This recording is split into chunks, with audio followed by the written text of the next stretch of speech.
The weight of being the #1 enemy of the entire world. You against everything and everyone. A wanted criminal, a dangerous villain, the complete scum of ninja society. Not a villain who chose this path. Not someone driven by hatred or a thirst for power, but a boy who did what he thought was right, and paid the highest price anyone could ever pay. Boruto Uzumaki is now hunted by every ninja village. His name is cursed. His face is the face of a traitor. And the worst part of all, the people he loved most in his life, his friends, his closest family members, believe he killed the 7th Hokage and his own mother. But the truth is far darker than it seems. While the world condemns him, Boruto spent years in silence, training like never before, not out of revenge, not out of anger, but because he knows what is coming, and he knows that he may be the only one capable of stopping it. Because the new threats that emerge are unlike anything the ninja world has ever faced. They are beings of another level entirely, with enough power to erase everything that exists, advancing without hesitation, without mercy. Two Blue Vortex is a complete turning point in Boruto's story. The insecure boy who lived in his father's shadow is gone. What appears now is a ninja forged by isolation, pain, and an unshakable determination to protect what still remains to be saved. It is a story about carrying a truth that no one wants to hear, about fighting even when the entire world is against you, and about how much a person can grow when they have nothing left to lose. This arc surprised me immensely.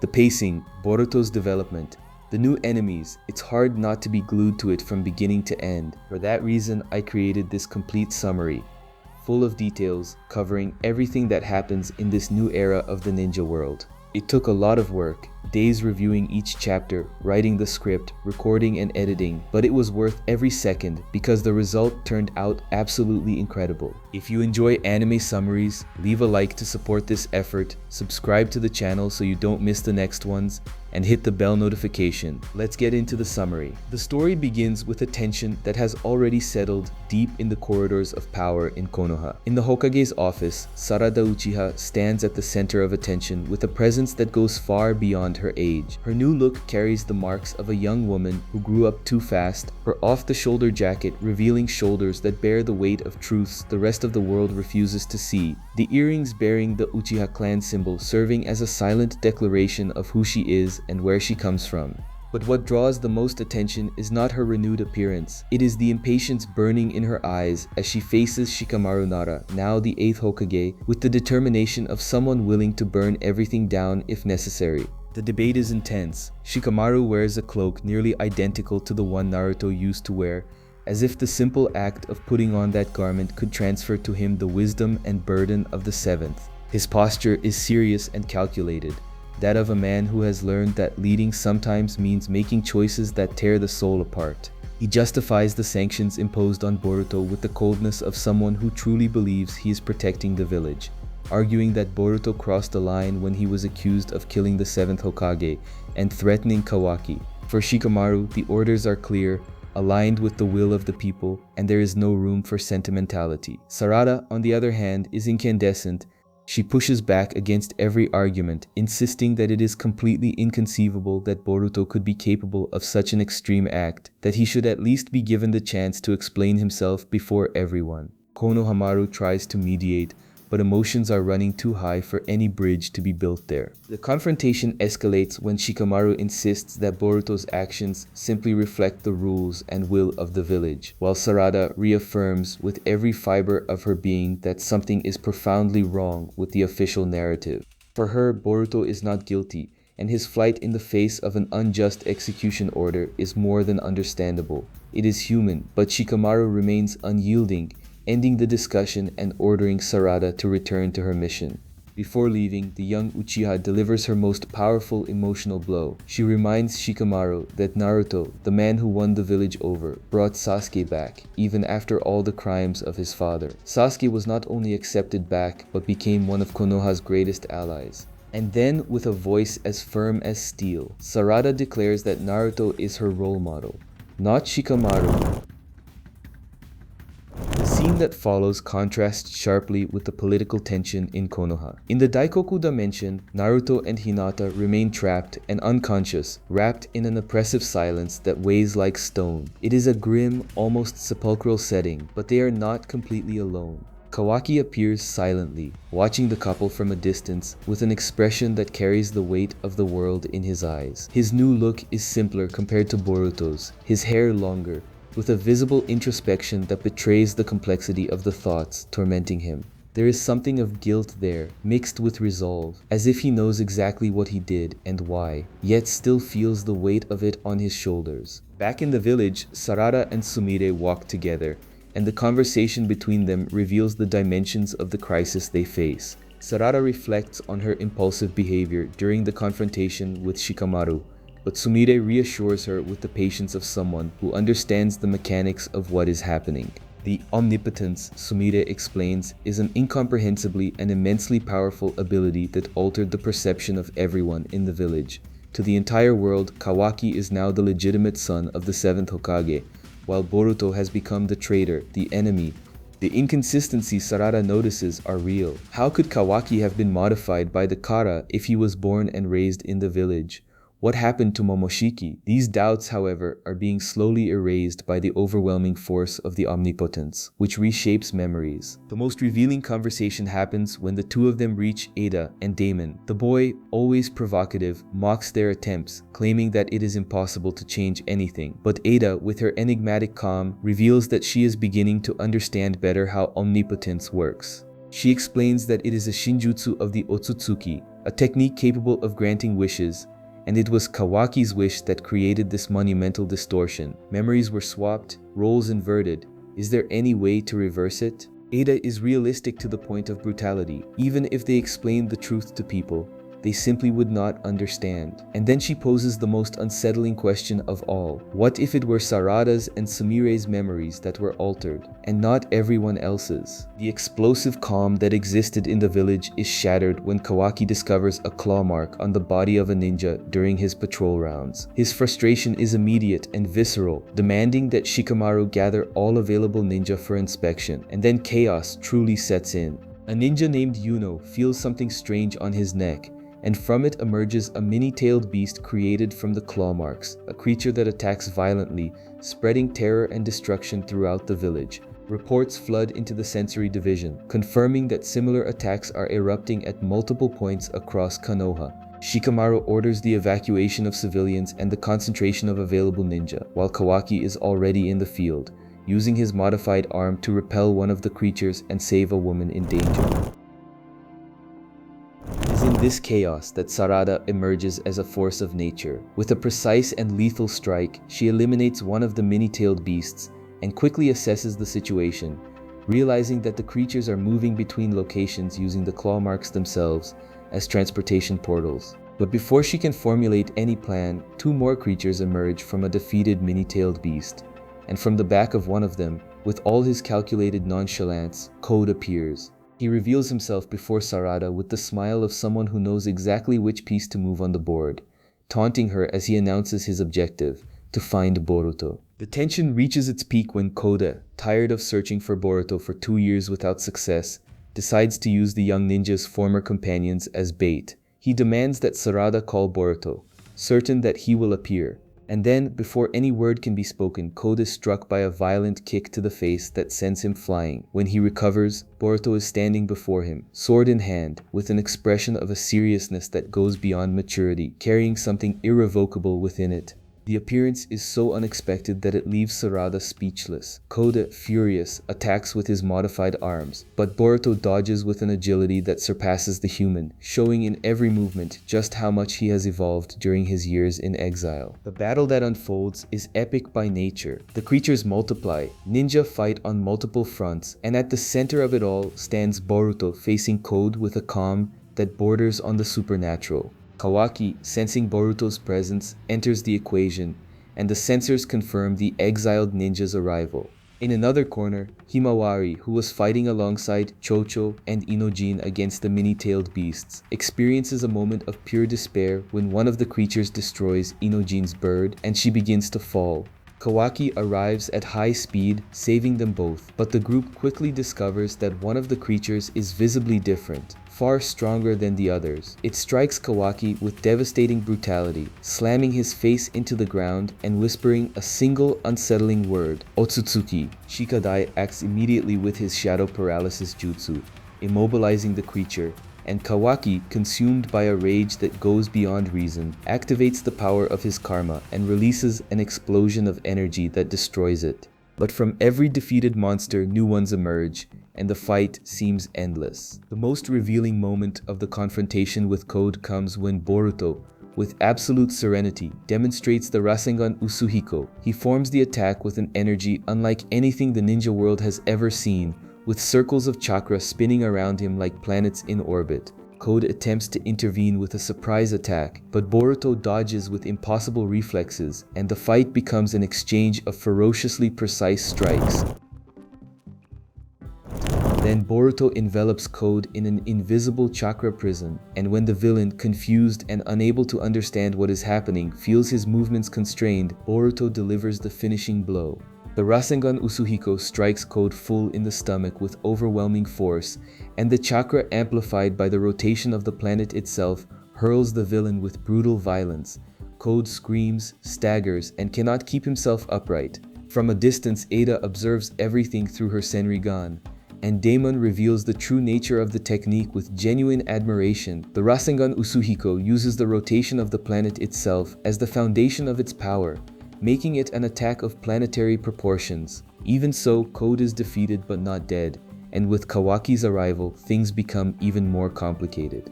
The battle ends with Code escaping through one of the last claw marks he can summon before Kawaki destroys them, and Boruto making it clear to his adoptive brother that Code's creatures need to be dealt with urgently, before the true horror manifests itself. With confirmation from the allied Toad that the infiltration into Code's base had been successful, Boruto performs the necessary hand signs and murmurs only "well done" before disappearing toward the enemy's dimension. What he finds there is unlike anything the ninja world has ever produced. In the dimension where Code kept the Ten Tails, the scene is one of a desolation that weighs on even the bones.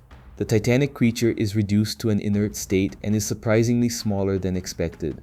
Code, wounded and staggering, observes everything with an impotence he has not yet fully processed. And then Boruto sees what the Toad had confirmed, but which no words can truly prepare anyone to face. Humanoid figures with their own consciousness, generated by the Ten Tails from the chakra of its absorbed victims. One of them bears features unmistakably reminiscent of Sasuke, another Moegi, a third Bug. Code watches everything in stupefaction, murmuring about the idea of a divine tree with an ego, as if the absurdity of what he sees is the only way to process it. Boruto grips his sword and advances against the divine tree that resembles Sasuke. The confrontation is brutal and immediate.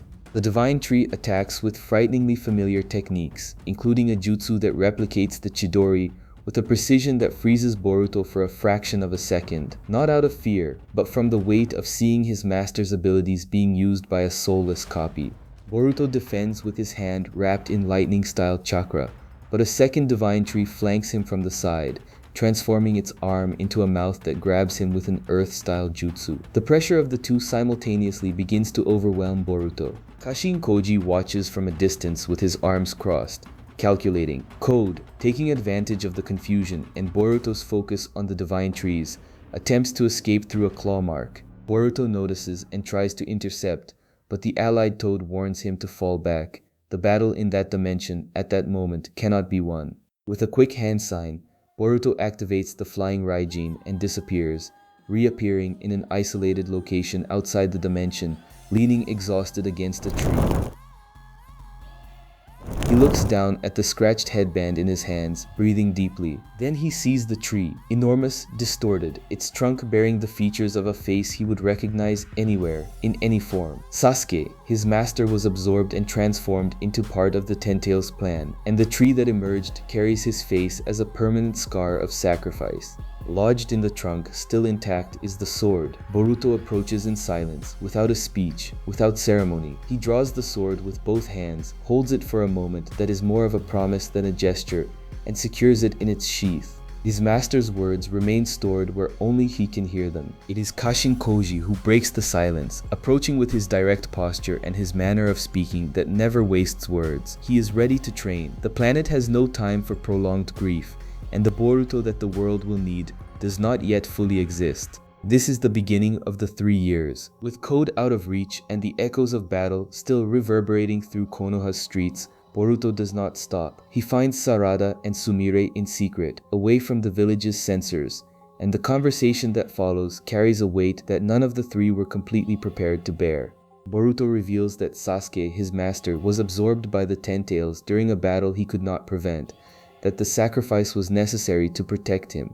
Sarada freezes upon hearing this, trying to process the fact that her father is sealed inside a tree in some remote dimension, and the pain in Boruto's voice is the most honest proof that he carries that loss every single day. It is also during this meeting that he shares what he learned from Kashin Koji during the 3 years of exile, that the divine trees exist, that Jura is the humanoid incarnation of the Ten Tails, and that the planet is on a countdown if nothing is done. Kawaki senses Boruto's presence before any of the village's censors confirm it. Mitsuki notices the change in his adoptive brother and acts immediately, contacting Shikamaru through a mental transmission via Ino to inform him that Boruto is south of the village. Shikamaru receives the news with the coldness of a man who had been expecting this moment, but the urgency in Mitsuki's tone makes it clear that the situation could escalate before any order is given. The confrontation between Boruto and Mitsuki is devastating not because of the violence itself, but because of what it represents. Two former teammates, two ninja who grew up together under the same sensei, now face each other in a forest that their intensity gradually destroys throughout the fight. Mitsuki enters Sage mode with a determination that leaves no room for hesitation, unleashing chakra snakes in cascades, making serpents erupt from the very ground through the hidden shadow snake hands jutsu, and sending Sage mode clones accompanied by giant snakes against Boruto at high speed. The forest cracks, trees fall. Boruto responds with lightning style infused into the sword, cutting through the attacks with geometric precision, eliminating the clones with movements that are simultaneously fluid and lethal. When he finally presses the sword against Mitsuki's neck, the battle stops.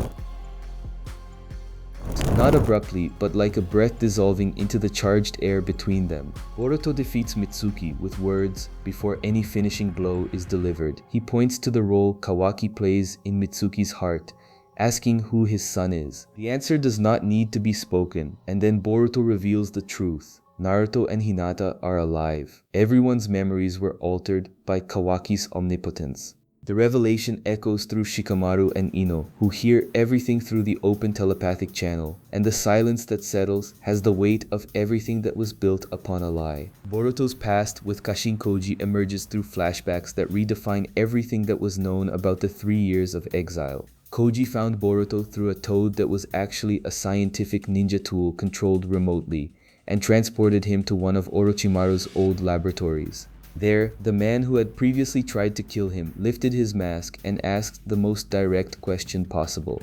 What Koji revealed in the conversations that followed is of a magnitude that reconfigures the entire board. His Shinjutsu, a result of Shibai Otsutsuki's cells implanted by Amado into each member of Kara, is the ability to see multiple possible futures, navigating alternate timelines with a disturbing precision. He had seen futures where Ishiki reincarnated into Kawaki and destroyed the planet, futures where Code became unstoppable, and in a frighteningly high proportion of the timelines he analyzed, Jura kills Boruto. Koji did not come only with prophecies, he came with training. He taught Boruto the flying Raijin Jutsu, the flying thunder god technique that Tobirama created and Minato perfected. By using metal objects marked with his own chakra, Boruto can teleport with surgical precision to any location where those objects are. The closer they are to his field of vision, the more precise the teleport. He also revealed that Amado had been limiting Kawaki's powers, redirecting all offensive parameters to defense, making him practically untouchable but incapable of causing real damage. This information Boruto would pass on to his adoptive brother at the right moment. That moment arrives during a conversation at the top of the Hokage monument, where Boruto and Kawaki meet in a truce charged with tension. Boruto warns about the divine trees and about Amado.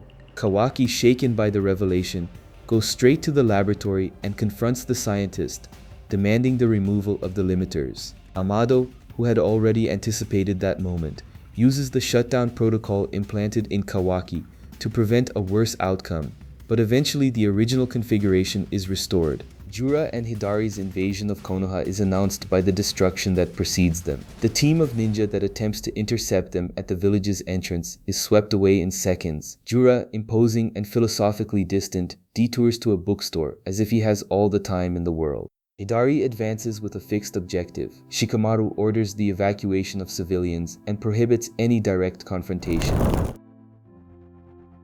But Kawaki has no patience for protocol. Kawaki faces Jura with everything he has and is humiliated in brutal fashion. The monster stops his attack with an ease that makes Kawaki's strength seem insignificant, shatters the modification in his arm with a single punch, and brings him down with violence. Ada runs in desperation, but Jura has already turned his attention to something more interesting, the tailed beast chakra emanating from Himawari. Team 10 places itself between Jura and Himawari, with all the coordination the Inoshikacho trio can offer. Shikadai uses the shadow paralysis jutsu to hold back the trees rising from the ground. Inojin summons the chameleon to pull Himawari away. Chocho expands her body to catch her in midair.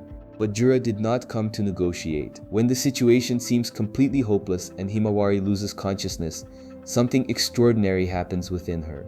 Kurama presents himself, explaining that a fragment of his chakra survived after his death alongside Naruto and had been slowly reconstituting itself inside the young girl. The destinies of the Uzumaki and Hyuga bloodlines have intertwined in ways even the Ninetales himself does not fully comprehend. When Himawari awakens, she is not alone. Transformed, with her hair divided into 9 sections resembling tails and her eyes blazing with Kurama's power, she launches herself at Jura with a ferocity that paralyzes everyone around her.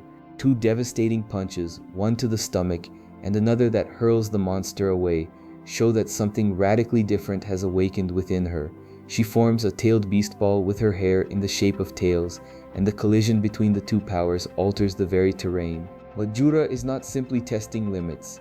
He absorbs the impact, counterattacks with a headbutt that sends Himawari crashing to the ground, drives her down with a kick that cracks the earth around her, and begins the process of transforming her into a tree with the detachment of someone classifying a scientific experiment. Inujin advances. It is the only move that makes sense to him in that moment, even without any strategic logic. Jura knocks him down with a devastating kick, and when Inujin tries to hold the enemy's foot, pleading for Himawari's life, Jura impales him with a wood-style technique. Inujin's body falls. The light leaves his eyes. Chocho's scream echoes like an open wound across the battlefield, and within Himawari something shatters beyond repair. The explosion of chakra that follows frees the young girl from the tree with a force that destroys everything around her. When the dust settles, Himawari is standing, and Jura, for the first time in the entire narrative, seems genuinely intrigued. But even with Kurama's power pulsing through her, Himawari faces the physical limits of someone still learning to carry a sacred beast. Jura strikes her repeatedly, with the Rinnegan amplifying each blow, and Kurama internally admits that he underestimated the enemy. It is then that Boruto arrives using the flying Raijin, grabs Himawari and pulls her away in a fraction of a second, simultaneously eliminating the creatures surrounding Sarada, with strikes that reveal absolute mastery of the battlefield. The fight against Hidari exposes the brutal evolution of Sarada. The Divine Tree uses a Chidori identical to Sasuke's, and the realization that she is facing a copy of her own father generated by the Ten Tails is an emotional blow she must absorb in the middle of combat. Every wound she inflicts is regenerated within seconds. Hidari uses the Rinnegan to open portals and become intangible at precisely the right moment, and Konohamaru's Rasengan passes through the enemy as if he were made of smoke. Sumire falls unconscious after being electrocuted. Sarada is immobilized by wooden arms. Defeat seems certain. The battle against Hidari ends only through the coordinated action of Boruto and Kawaki. Boruto delivers a Rasengan to the Divine Tree's torso by using the Flying Raijin to position himself, while Kawaki uses Wood Style to pin the enemy to the ground and destroys him with an explosion that wipes everything away. But from the defeat emerges the Togidama, a floating fruit that functions as a remote surveillance device for Jura. Boruto tries to warn of the danger before the eye escapes, but an energy blast fired by Jura from long range passes through him without warning, and he falls with blood on his lips while Sarada and Samire cry out. With Boruto gravely wounded and captured, the interrogation takes place in an oppressive room with restraints created by Amado that block any jutsu, including space-time techniques. Konohamaru conducts the questioning. The elders observe from behind a one-way mirror. Shikamaru analyzes every word. Boruto reveals the nature of the divine trees. Hidari was a copy of Sasuke, Matsuri a copy of Moegi, and Jura is the humanoid incarnation of the Ten Tails itself, not a derivative but the source. The room freezes at the magnitude of what has just been said. Boruto states with absolute firmness that defeating Jura is the only path to saving the planet, but when pressed about the origin of his information, he refuses to reveal Kashin Koji, protecting the only ally he cannot afford to lose. Before any decision about his fate is made, Boruto escapes. Mitsuki, acting under secret instructions from Shikamaru, left an opening. The elders are furious, and the political pressure that follows threatens the interim Hokage's own position before the Land of Fire's daimyo. In Sunagakure, tragedy replicates itself. Gaara, gravely wounded, uses his last resources to protect the young ninja under his command, holding the divine trees at bay with a sphere of sand while ordering them to flee. Shinki disobeys with the courage of those who love beyond the instinct of survival, using the iron sand sealing palm to seal his adoptive father to safety before being captured by the divine trees. A new divine tree is born from this sacrifice, Ryu, derived from Shinki, with the power to control iron sand. Kankuro reports the events to Shikamaru with a broken voice. The mission that forms to rescue the Soul Spines reunites Konohamaru, Sarada, and Mitsuki with Yodo and Araya from Sunagakure. The battle against Ryu begins with precise coordination. Araya uses a sword imbued with Shinki's chakra to cut through the iron sand manipulations. Mitsuki in Sage mode summons snakes that temporarily capture Ryu. Sarada fires jets of fire that are blocked by instant sand shields, but Ryu can completely undo his physical form and transform into particles, escaping any prison and attacking from any angle. In a revealing flashback, Shinki recounts how he imbued his chakra into Araya's sword, allowing him to control iron sand in a limited capacity. It is not a grand gesture, but it is the most Shinki can offer in that moment. A small increase in power to protect his father.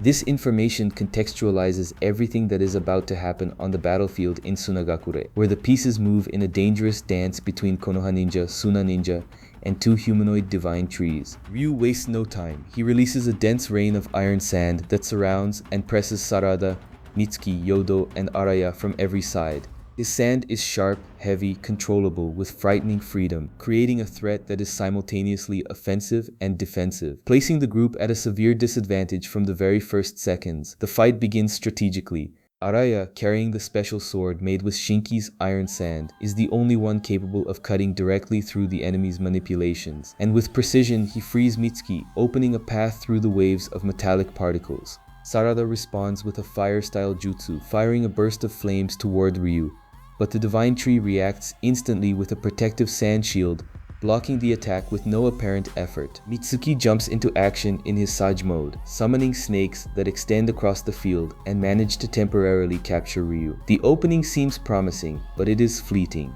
Ryu demonstrates his most unsettling ability. He completely dissolves his physical form and transforms into iron sand particles, escaping the snake prison with an ease that makes the confrontation feel disproportionate. Transformed into particles, he attempts to attack, but Araya uses the sword to force Ryu to reassume his physical form. And in that moment, Mitsuki advances while Sarada activates the Sharingan and drives a Chidori directly into the enemy's torso.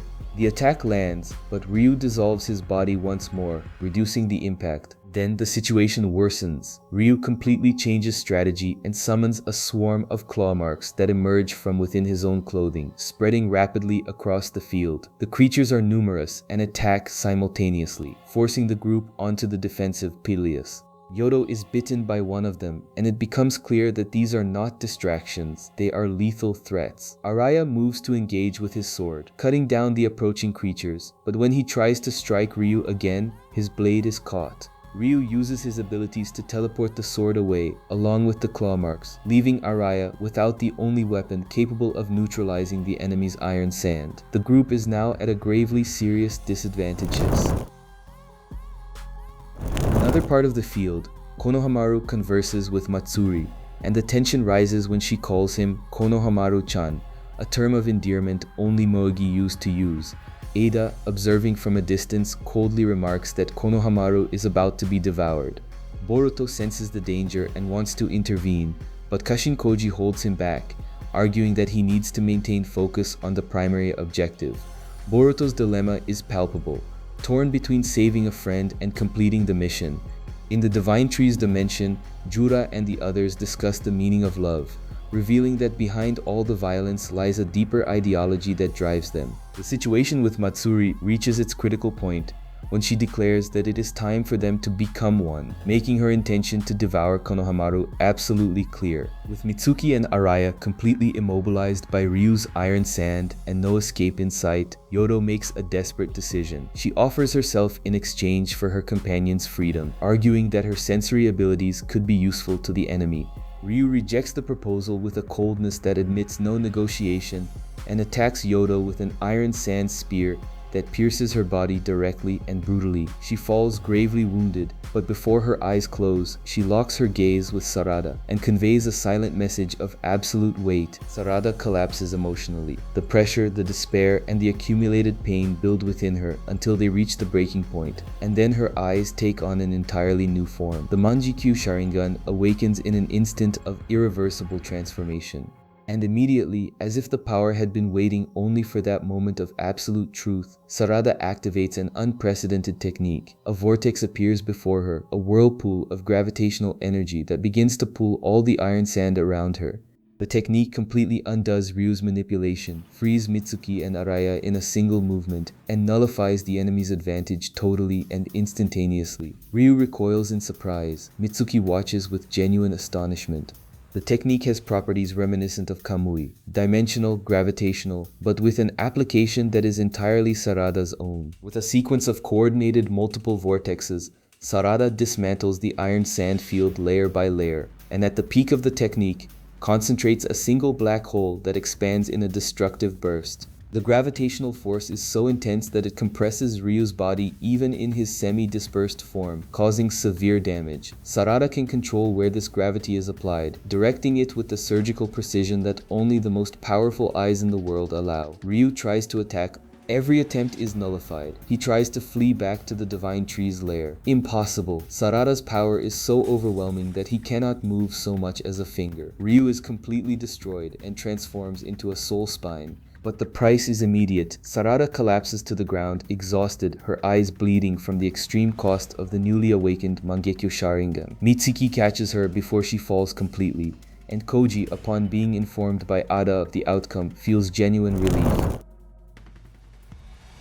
When Boruto questions him about the necessity of Yodo's death and about the information Koji withheld, the ninja responds with calculated harshness. Sarada's awakening only happened because of the specific circumstances of that moment. Had Boruto intervened, none of it would have occurred. Regarding Konohamaru, Koji makes it clear that Boruto's presence on the field will complicate everything, since the Divine Trees share information among themselves. Konohamaru is on the verge of his end when Boruto appears. With movements that combine the flying Raijin with strategically positioned kunai, he places himself between Konohamaru and Matsuri and destroys her with a sequence of fast and surgical attacks that demonstrate without a shadow of a doubt the warrior he has become. But the revelation has consequences. Jura identifies Boruto as the true target and calls him Otsutsuki Boruto. The exiled ninja's presence on the field is now known to all Divine Trees. Jura initiates the confrontation with an energy blast similar to a long-range tailed beast ball that narrowly fails to eliminate Boruto and Konohamaru. Boruto responds by scattering marked kunai across the field, preparing the terrain for combat at maximum speed and strategy. Using the flying Raijin, he teleports behind Jura and executes a Rasengan that lands squarely, but the damage is unsatisfactory. The only way to truly hurt Jura is with the Rasengan Uzuhiko, and for that, Boruto needs his feet on the ground to absorb the planet's rotational energy. Jura attacks in succession, and in one of the strikes, Boruto loses Sasuke's sword. The enemy immobilizes him with wood style and asks the most unsettling philosophical question: what is love? For Jura, it is a human flaw. Boruto seizes the moment of distraction, absorbs the rotational energy through the contact of his feet with the ground, teleports behind Jura, and lands the Uzuhiko. For an instant, it seems sufficient. Jura rises calmly, practically unscathed, and reveals that by comprehending the principles of the technique during the very moment of impact, he was able to completely nullify it. Boruto does not back down, even gravely wounded, without the sword. His body still suffering the effects of wood style, he continues. Jura fires tailed beast balls in different shapes that he names using firearm terminology, revealing a mind that categorizes everything with chilling detachment. Boruto evades using the flying Raijin between the scattered kunai, and, in a moment that evokes the iconic battle between Naruto and Zabuza, uses a substitution jutsu with a kunai to fool Jura and create an opening. The purple lightning comes out fast and dense, striking Jura's left foot with a precision that severs it completely. Jura falls back to regroup, but remains analytical, as if containing part of his power while studying Boruto. At the moment, Jura prepares the final tailed beast ball. To end the confrontation, Kawaki arrives, silent, fast, relentless. He pierces Jura's skull and eye from behind in an attack that is visually one of the most impactful and lethal in the entire story. Kawaki reveals that he had been limited by Amado, with all his offensive parameters redirected to defense. After confronting the scientist and restoring his original configuration, he arrived at the field at full power. Jura, even wounded, immediately recognizes the change. Koji, observing everything, confirms Kawaki's arrival has completely altered the predictions. The 90% of futures in which Boruto died have now shifted in balance. But there have been 6 days without new updates from the Shinjutsu, which means that hidden variables make the future genuinely uncertain. Delta arrives at the rendezvous point with Mitsuki and Konohamaru, and the most important battle the ninja world has ever seen is only just beginning. A flashback reveals the true scope of Boruto's planning. At the top of the Hokage monument, he had explained the full plan to Kawaki, not to defeat Jura, but to survive him, and use the flying Raijin to escape at the right moment. Boruto handed a metal marker to Kawaki, making it clear that his adoptive brother's role was simple and brutal: hold the monster back while the conditions for a long-distance teleport were created. Back in the present, the confrontation between Kawaki and Jura explodes with an intensity that redefines the limits of ninja power. Kawaki absorbs a tailed beast ball with the karma and responds by summoning 4 giant black cubes above Jura. And what happens next is historic. Jura destroys one of Ishiki's black cubes for the first time in history, revealing that his physical strength goes beyond any known parameter. Kawaki does not back down. He moves in for close quarters combat, using the black rod to deliver karma explosions at short range, tearing literal holes in Jura's body and hurling him against rock formations with a violence that should be definitive. Then Jura does something that freezes the blood of everyone watching. He pulls a book from inside a claw mark and begins to flip through it calmly while enormous roots emerge from the ground and heal him completely, including the eye previously pierced by Kawaki. Seated on a throne of roots as if in a garden, Jura studies Kawaki's eyes and arrives at the conclusion that changes everything. Naruto is still alive, and Kawaki works with Boruto precisely to protect him. Jura proclaims his desire to devour the 7th Hokage, certain that doing so would allow him to understand the bonds Naruto forged with every tailed beast. Boruto interrupts, confirming that the marker has been located and that it is time to go. Kawaki, however, has one last thing to do. He praises Jura's instinct for targeting Naruto, swears he will kill him with his own hands, and as a parting gesture flips the monster off before disappearing through the flying Raijin, an emotional breather that contrasts with the brutality of what came before. Moegi is saved when the soul spine fruit of Matsuri is inserted into the divine tree that was imprisoning her. She returns, her memories intact, and whispers the term of endearment to Konohamaru, with a naturalness that confirms that the person who entered the tree is the same one who came out. In Sunagakure, Kankuro confirms that Shinki was also rescued, although Gaara remains unconscious from the sealing jutsu. But the most impactful scene happens between Sarada and Sumire. With a courage that cost more than any combat technique, Sarada analyzes her own feelings with the relentless honesty that defines her character and admits that she has started to have feelings for Boruto. Sumire receives the confession warmly she had known for some time and declares that she does not intend to hold back either. Ada, who had been watching everything through her Senrigan, is left in complete shock. Meanwhile, in the depths of Himawari's mind, Kurama tries to teach her something that goes far beyond technical chakra control. He wants her to visualize herself as an extension of chakra itself, not as a ninja using a beast, but as something that is closer to Jura than to an ordinary human being. And Boruto alone enters his own mind to confront Momoshiki. The encounter is disconcerting. Momoshiki expresses surprise that Boruto is still alive, and admits that by saving him, he made reincarnation impossible for himself. Boruto then makes a proposal that shifts the entire board. If the two of them can defeat Jura together, he will surrender his body to the Otsutsuki completely. The backbone of the operation that follows. Inojin, intercepted by Kashinkoji and brought to Orochimaru's hideout, discovers that he has a decisive role in protecting Himawari, and uses his sensory abilities to telepathically connect Koji with Shikamaru, functioning as a clandestine ninja communication hub. This is where Mamushi's ability is revealed, division. He can multiply into practically unlimited copies where each body is completely real, with no drop in chakra or strength. The weakness is delicate. With 20 to 30 copies, the collective intelligence drops sharply, and each body acts like an irrational animal. But destroying only some of them is a fatal error. The remaining ones immediately recover their intelligence. Both eyes of each copy must be destroyed to prevent further division. Sumire delivers to Boruto the reformulated sword, practically rebuilt from scratch, with the Uchiha Hagoromo Jutsu activating itself automatically at the simple act of drawing it, and a security mechanism that drains the chakra of any unregistered person who touches it. The secret team is assembled: Boruto, Kawaki, Sarada, Konohamaru, Mitsuki, Himawari, Shikadai, Chocho, Delta, Amado, Sumire, Ada, and Damon, all connected through Inojin's mental network. When Mamushi arrives days earlier than expected, the plan begins to crack. Koji confirms that fate has started to distort from an excess of knowledge about the future. In the field, Boruto uses the karma to absorb flames that two clones generated by setting surrounding buildings on fire. The first activation of the power since the time skip, admitting that he was not accustomed to the sensation. And then the revelation that changes everything. Boruto opens his scarred right eye for the first time since the time skip. What is revealed is not the Jogan that the anime had introduced. It is a Byakugan.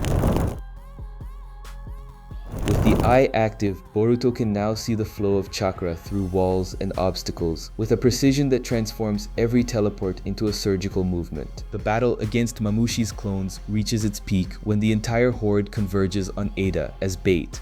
What follows is one of the most spectacular sequences. Damon enters pure elimination mode and destroys 100 Mamushi clones single-handedly in under a minute, demonstrating why even Jigen feared him. The others join in. Boruto cuts with the reformulated sword. Mitsuki uses his fingers in Sage mode. Kawaki detonates with boosted karma explosions. Himawari delivers kicks in a style unmistakably Uzumaki. The numbers drop by half rapidly. Then Sarada floats in the air, activates the Mangekyo Sharingan, and uses the Ohirume to pull the remaining clones into the black hole. She collapses to the ground unconscious, her eye bleeding profusely. Kawaki tries to compensate by pushing the karma even harder. Steam begins rising from his body and he collapses, overheated, writhing in agony. The clones surpass 1,000 and continue multiplying. The situation enters total collapse. With Sarada and Kawaki out of the fight and over 1,000 clones converging, it is Inojin who changes the outcome. He grasps what Koji and Amado had hinted at. Mamushi's clones are not separate enemies. They are all extensions of a single shared consciousness that grows progressively weaker and more diffuse with each new division. In a move no one expected, Inojin cancels the transmission jutsu without warning, descends to the field, uses the conventional mind transmission jutsu on a single clone, and through the shared consciousness network takes control of all the bodies simultaneously. Every Mamushi freezes and falls into line like a single organism. Then Inojin orders them to attack Daemon, activating Ada's brother's reflective ability. The attack returns to the attackers themselves, and the Rinnegan of each clone explodes in a cascade across the entire army. Without their eyes, there can be no multiplication. The clones dissolve one by one. The price is devastating. The attack also strikes Inojin's own body, and he loses his eyes. Himawari runs to heal him with her Jinchuriki chakra, but the true extent of the damage remains uncertain. There is a real chance that he has lost part or all of his vision permanently.